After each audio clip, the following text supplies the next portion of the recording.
Sara Sassoon, escritora, poeta y educadora judía iraquí nacida en Australia, reside en Jerusalén. Es autora del libro infantil ilustrado El Bangal de Shoham y, más reciente, de Esto no es un cholent. Su libro de microchat de poesía, Por esto no miramos atrás, fue galardonado con el Premio de Poesía de Mujeres Judías de Harvard Review. Bienvenida al estudio de Jerusalén de JNS. Sara Sassoon, Gracias, Steve. háblanos de tu carrera. Bueno, supongo que mi carrera puedes empezar a hablar de ella desde mi alía a Jerusalén, supongo. Como escritora, siempre he escrito y enseñado. Viví en Sudáfrica y di clases en la academia. Esdras y Nehemías son libros bíblicos sobre los judíos babilónicos. Al llegar a Jerusalén, encontré mi ritmo y espacio para escribir en grupos de historias infantiles y poesía. Desde entonces encontré mi voz, contar la historia de mis abuelos judíos iraquíes y viajar donde mi familia no hablaba. Así escribí El Bangal de Shoham sobre una niña que deja Irak y llega a Israel, basado en la historia de mi familia. Así que cuéntame un poco sobre la historia de tu familia. Toda mi familia, incluidos mis abuelos, es de Irak. Mi padre nació en Bagdad y en 1951 todos tuvieron que irse y llegaron a Israel.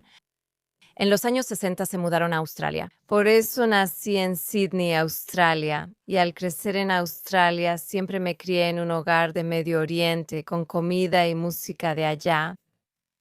Pero realmente no me contaron sobre sus vidas en Irak, ni me dijeron por qué tuvieron que irse, ni me hablaron de sus vidas en Israel. Ellos hablaban hebreo y judeo-árabe, pero no me hablaban en esos idiomas. Crecí de algún modo en silencio. De padres inmigrantes en Australia, así que tuve una infancia muy diferente. ¿Y qué te llevó a convertirte en escritor, en poeta? ¿Verdad? Ser hija de inmigrantes, me encantaba leer, así aprendí a hablar. Digo muchas palabras en inglés incorrectamente porque las leí en libros en vez de escucharlas en casa, lo cual es interesante. Es una experiencia típica de hija de inmigrantes. Para mí los libros siempre han sido una ventana a otros mundos y yo también quería lograr eso. Me encantaban las palabras, era buena en inglés y me salía natural. Pero el enfoque principal de tu escritura es el hecho de que vienes de una cultura judía iraquí, ¿verdad? ¿Y cómo afecta eso lo que transmites a tus lectores, incluyendo a muchos niños? ¿Verdad? Pues la verdad es que estudié escritura creativa en la Universidad Beats, en el programa de honores y fui la mejor de la clase, pero nunca escribí sobre los problemas principales por los que estaba pasando, nunca escribí sobre ser una judía iraquí, no escribí sobre ser una madre nueva, era madre de un bebé de 1 año. En ese momento no escribía sobre lo importante, y al llegar a Jerusalén y reunirme con mis grupos, seguí igual. Solo escribía historias askenazíes. Mi tercer abuelo, que era de Checoslovaquia, pasó por el Holocausto y perdió a su esposa y 5 hijos. Esas historias me resultaban familiares, la mía no. Un día escribí un poema sobre mis abuelos y mi grupo de poesía me dijo que de eso debía escribir. Como era de esperarse, yo investigaba obsesivamente y leía libros todo el tiempo. Solía llamar a mi abuela para pedirle recetas. Se acerca Pesaj y necesito jarabe de dátil. ¿Cómo hago chalek? ¿Cómo hago mermelada de manzana para Rosh Hashanah? ¿El jarabe de dátil para el chalek? Creo que ya lo dije. Siempre intentaba recrear mi lugar de origen en casa mientras mis hijos crecían, porque lo extrañaba mucho. Me casé con un sudafricano y me mudé a Sudáfrica. Curiosamente, su familia era de las pocas bagdadíes en Johannesburgo. Su abuelo era de Bagdad y, de hecho, cuando nuestros abuelos hablaban, se comunicaban en judeo bagdadí entre ellos y discutían sobre los principios que tenían en Bagdad. Su abuelo se fue en 1923 antes que el mío. Y ahora vives en Jerusalén. ¿Tienes 4 hijos? Vivo en Jerusalén con mis 4 hijos. Uno o dos han servido en las fuerzas de defensa de Israel. Sí, mi hijo mayor estuvo en Sayid, San Canim durante 2 años de la guerra y ahora mi segundo hijo está en Nahal. ¿Cómo te ha afectado el 7 de octubre a ti, tu familia y tu escritura? ¿Verdad? Entonces, el 7 de octubre creo que fue impactante para mí porque de repente todas las señales de alerta que vi en mi investigación sobre por qué los judíos dejaron Irak en 1951. En 1950, la ley Tusquet les permitió salir, ya que antes no podían ni tenían pasaportes. Yo no entendía por qué se fueron.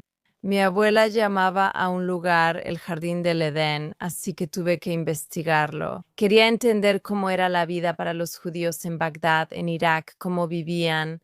Descubrí que en 1917 un tercio de Bagdad era judío. Es increíble. Muchos, como tú, estaban rodeados de judíos, quienes construyeron el nuevo Irak tras la caída del Imperio Otomano. Los británicos llegaron y los judíos estaban educados por el sistema escolar de la Alianza. Por eso ellos estaban capacitados para trabajar en oficinas de telégrafos, estaciones de tren y servicios postales. Realmente ellos. Había 5 judíos en el Parlamento, creo que 5. Estaban sobrerepresentados. No había tantos judíos en Irak. Así como no hay tantos judíos en muchos países, aún así, representaban desproporcionadamente la economía. En Shabbat, el shuk cerraba y Bagdad estaba tranquila porque los judíos no trabajaban. Era un mundo distinto.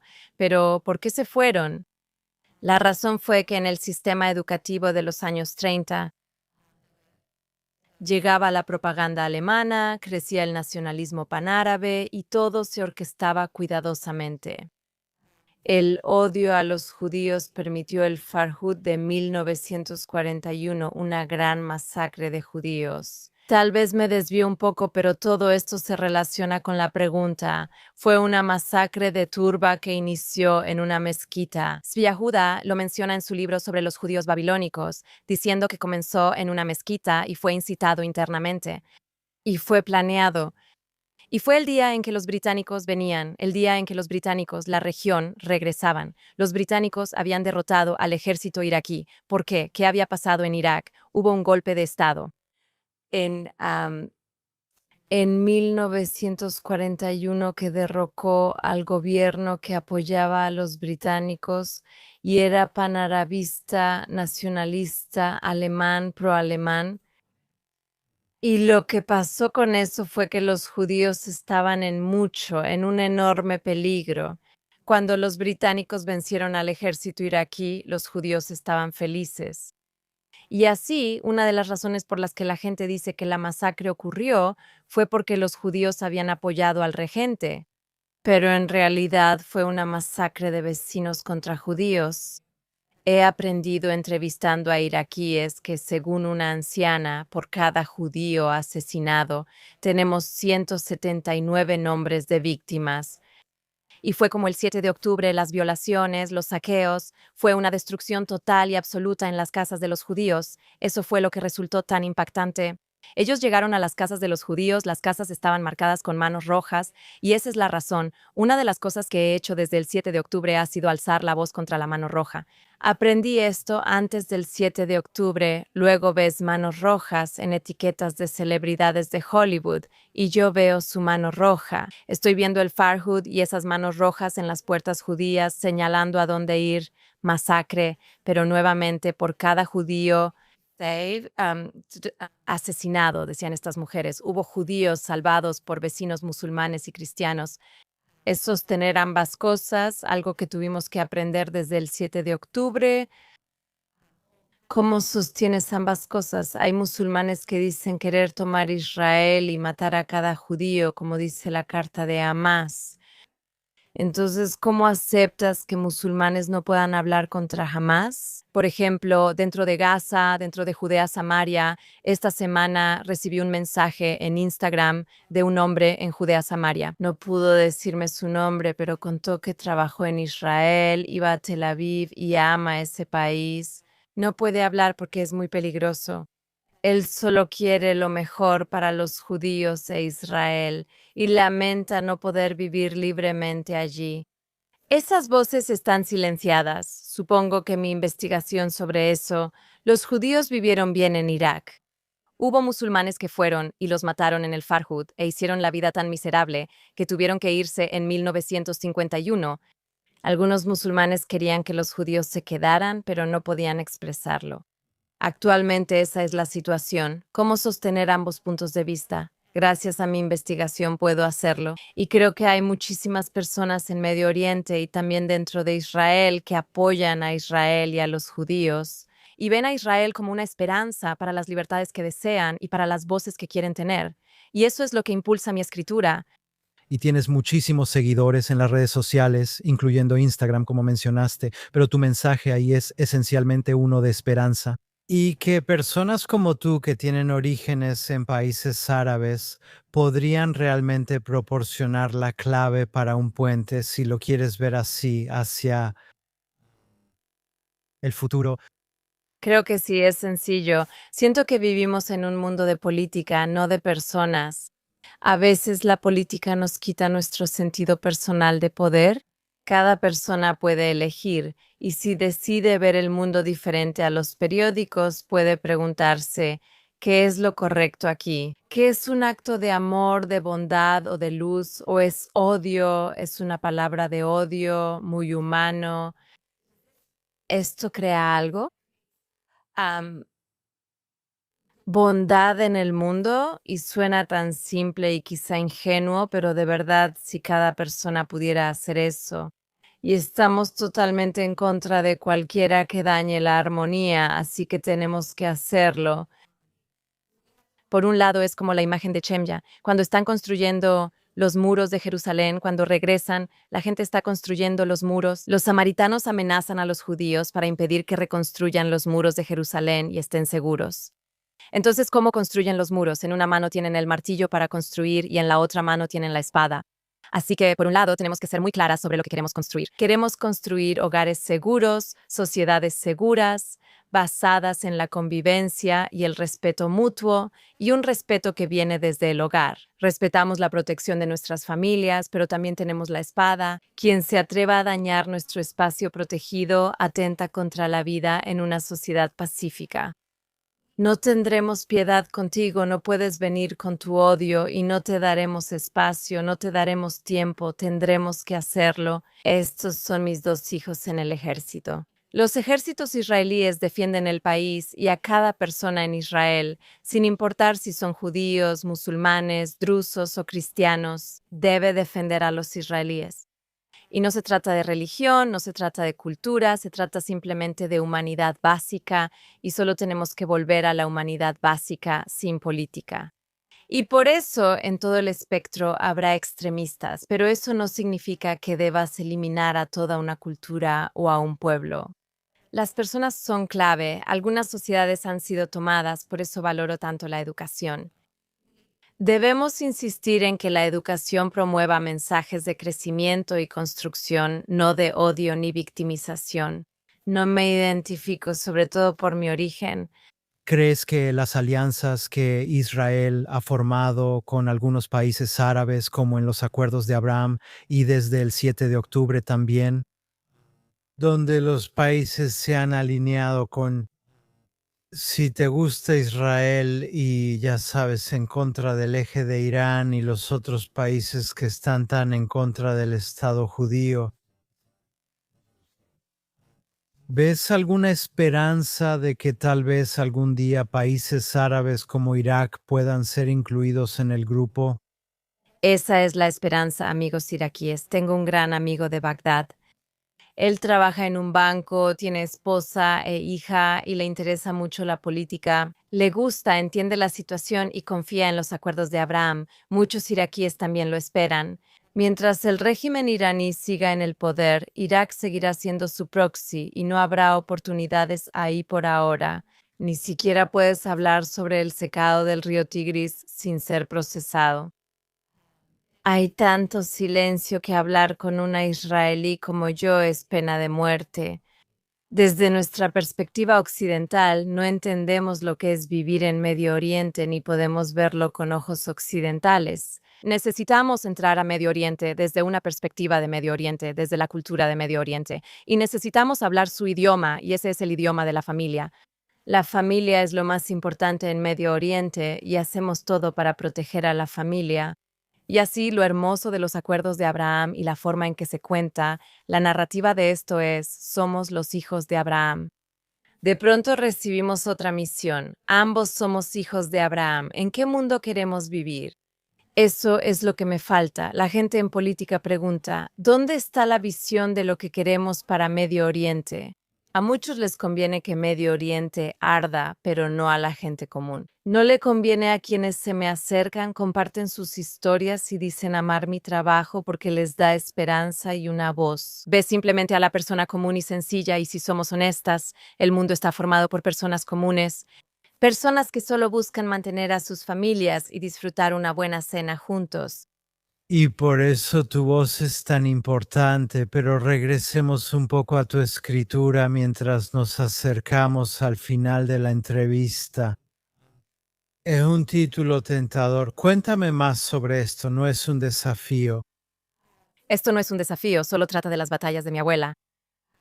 La idea es que una niña crece en Sydney y entra a una competencia de canal, pero entra en las batallas de su abuela, que no es un desafío. También se cocina durante la noche en Shabbat, es pollo con arroz, y es muy diferente a lo que preparan los judíos europeos para Shabbat.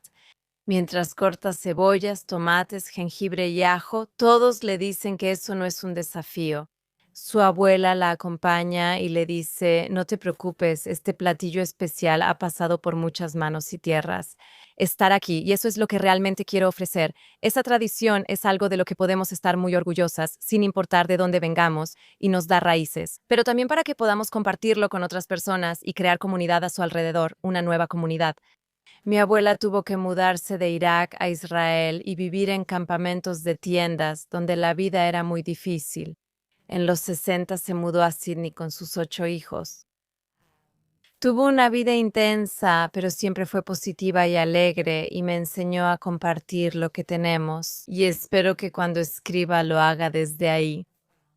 Absolutamente. Y eres ante todo un narrador por excelencia y me pregunto si eso también vino de tu familia. Mi abuelo era narrador de historias. Estoy aprendiendo. Él escribió memorias después. Y vengo de una familia de Jajamim. Mi apellido en Australia es Hakim, que viene de la palabra Jajam, y esos son los rabinos y los maestros. Y las historias son una parte muy importante de la cultura de Medio Oriente. Son las historias que contamos las que son importantes y también nos dan mucha fuerza. Tengo otro libro infantil que saldrá en Israel en hebreo y, si Dios quiere, en Estados Unidos. Cuéntanos sobre eso. Se llama Haud Betismura, Elude en la orquesta, y trata de los hermanos Al-Kawaidi. Eran los músicos más famosos de Irak y sus canciones, aún cantadas hoy, ahora se llaman folclóricas, porque cuando se fueron, quitaron los nombres de los hermanos Al-Kawai porque eran judíos, así que los judíos sus nombres fueron borrados, pero sus canciones siguen vivas y todo se trata de su nieto. Bueno, está basado en su nieto, Durutasa. De alguna manera fue inspirado, como que encaja con toda su historia. Pero básicamente cuando llegaron a Israel no permitieron que sus hijos tocaran instrumentos musicales, porque en Israel el ude no era reconocido como un instrumento aceptable. No era Mozart ni Beethoven, era lo europeo. Los judíos llegaron con su música europea y escucharon música árabe y no les sonaba bien a sus oídos. Cuando su hijo o nieto quiere tocar el ud, el abuelo dice que no. Hazte contador o algo distinto, pero no seas músico ni toques el ud, ya que nadie quiere oírlo. Por eso el nieto decide probar que el ud sí tiene lugar en la orquesta. Increíble. ¿Por qué escribiste en hebreo ahora?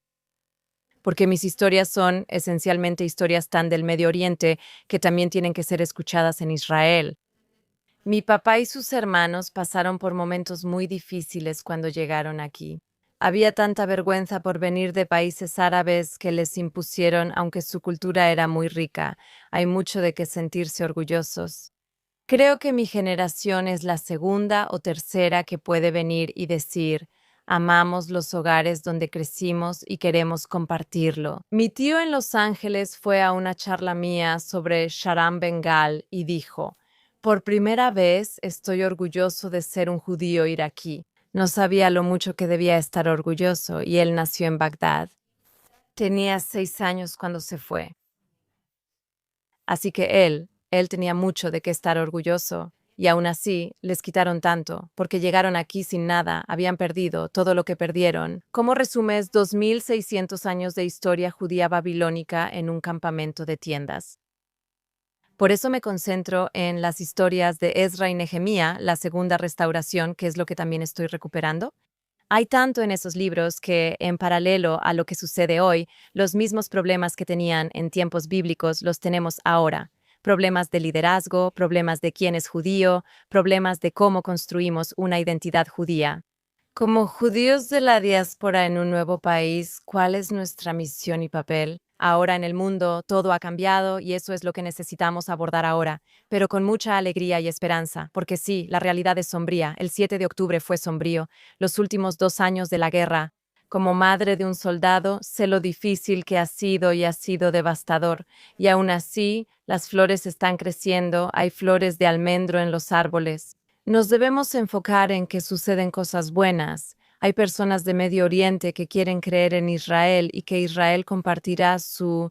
es la forma en que es Israel, que es la convivencia y la aceptación, donde las mujeres pueden caminar por la calle libres y con autonomía. Eso significa mucho para las personas. Esa es la misión de Israel ahora y debemos estar orgullosos como judíos e israelíes. Lo que logramos en Medio Oriente es justo la razón por la que nuestros enemigos nos odian, y por eso deberíamos sentirnos más orgullosos y tenemos mucho que ofrecer. Como una sociedad que realmente valora la familia y los valores tradicionales de Medio Oriente, pero que también valora las libertades. Eso ayuda a crear una sociedad que durará mucho más que lo que está sucediendo en Medio Oriente. Sabemos vivir en paz, no en llamas. Sara Sassoon, realmente fue un honor y un placer entrevistarte y te deseamos todo lo mejor. Gracias, gracias.